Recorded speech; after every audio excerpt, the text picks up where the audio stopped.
Hello friends. आज जो discuss करने जा रही हूँ वो बहुत ही चर्चित एक विषय पर है। क्या आपको लगता है कि आपका जो बेली फैट है वो आपके फूड के कारण है? यकीन मानिए, ये आपका रियल कल्प्रिट नहीं है। आप कम खाते हो फिर भी आपका बेली फैट है। आप काफ़ी लोगों को देखोगे कि वो बहुत ही ज़्यादा खाते हैं, बैलेंस्ड अपना डाइट रखते हैं, पर फिर भी उनका शरीर मोटा नहीं है और थिन है। तो आज ये सच और इसकी जो मिथ्स हैं इसको मैं बर्स्ट करूँगी, और अगर आप सच जानेंगे तो फिर आप शायद डाइट करना छोड़ दें। तो सबसे पहले एक मिथ को हम तोड़ते हैं, राइट। सो मिथ है कि खाने की वजह से ही हमारी बेली फैट होती है, परंतु हमारे शरीर एक्चुअली हॉर्मोन्स से ही कंट्रोल होती है। तो अगर आप स्ट्रेस में होते हो तो आपके शरीर में कॉर्टिसोल हार्मोन्स रिलीज होती है, जो कि बॉडी को सिग्नल देती है कि आप फैट को स्टोर करो, और ये स्टोर मेजरली बेली फैट के हिसाब से ही होता है। दूसरा है हमारे स्लीप का।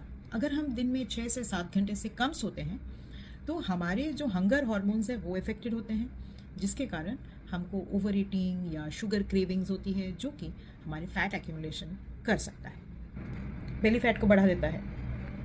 और एक इम्पॉर्टेंट हिडन रीज़न है आपका लाइफस्टाइल, मतलब कितनी एक्टिविटी आपकी सारे दिन में आप करते हो।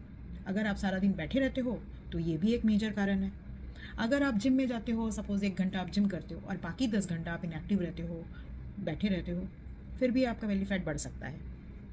और सबसे बड़ा ट्रुथ क्या है पता है?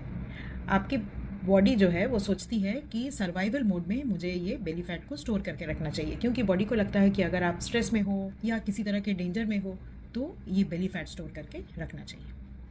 सो नाउ इसका फिर सोल्यूशन क्या है, right?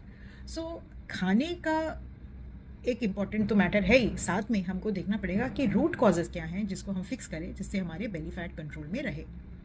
First and most important is stress management. हमारे जिनमें जितने भी स्ट्रेस होते हैं उसको हम आइदर मेडिटेशन के थ्रू या ब्रीदिंग एक्सरसाइजेस के थ्रू या जर्नलिंग के थ्रू, कोई भी मैकेनिज्म से हमको स्ट्रेस ज़रूर कंट्रोल में करना है। दूसरा इम्पॉर्टेंट है हमारे sleep. We need to sleep at least 6 to 7 hours a day daily. Third important thing is being active. So हमको दिन भर एक्टिव रहना है, कुछ ना कुछ मूवमेंट्स हमको करते जाना है, एक्सरसाइज करना है। जिम भी अगर हम करते हैं तो बाकी सारा दिन भी हमको एक्टिव रहना है।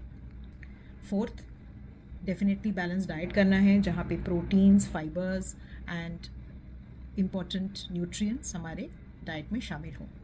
याद रखें, बेली फैट सिर्फ हमारे फूड का प्रॉब्लम नहीं है, ये हमारे लाइफस्टाइल का एक सिग्नल है। आप शायद मोटे नहीं हो, पर आपका शायद हार्मोनल इम्बैलेंस है या कंफ्यूज्ड है। आप अपने हैबिट सही करो तो आपका बॉडी ऑटोमेटिकली चेंज हो जाएगा और बेली फैट भी डेफिनेटली कंट्रोल में आ जाएगा। So best wishes, bye, see you again.